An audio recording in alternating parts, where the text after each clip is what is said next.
2025 оны орон нутгийн хөрөнгө оруулалтын 4.2 тэрбум төгрөгөөр 14 ус дулаан түгээх төвийг үл хамаарах схемд шилжүүлэх, иж бүрэн ялцсан бойлер суурилуулах ажлыг хийхээр төлөвлөд байна.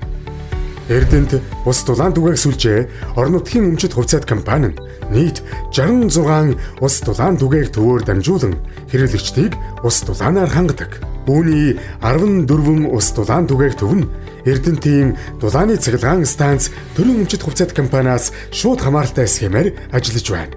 Хамаарах схем нь төв шугамын нэгтийн туршилт шахалт хийх үед Эрдэнэтийн дулааны цахилгаан станц төрийн өмчит хувьцаат компани шууд даралтанд орж айл өрх аж ахуй нэгж байгууллагын халаах хэрэгсэл задрах эрсдэлтэй байна. Эдгээр хэрэгцээний халуун усны хурдны бойлер нь 1978-аас 1992 онд ашиглалтанд орсон тул насжилт дууссан аварийн нөхцөл байдалтай байгаа учраас хамааралтай схемээр холбогдсон хэрэглэгчдийн эцсийн цэгт усны зарцуулалт хүрэхгүйгээс халаалт доголдож хэрэглэгчдээс гомдол их гардаг.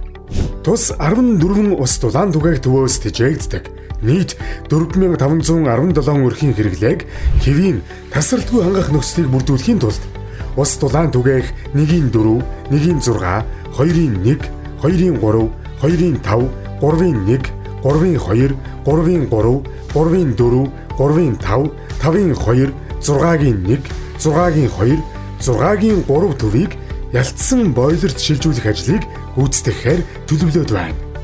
Энэ 14 ус дулаан түгээх төвийг ялцсан бойлерт шилжүүлснээр хамгийн эцсийн цэгт байрлах хэрэглэгчид хүртэл жигд найдвартай дулаан хэрэглээний халуун усаар хангагдах нөхцөл бүрдэх юм.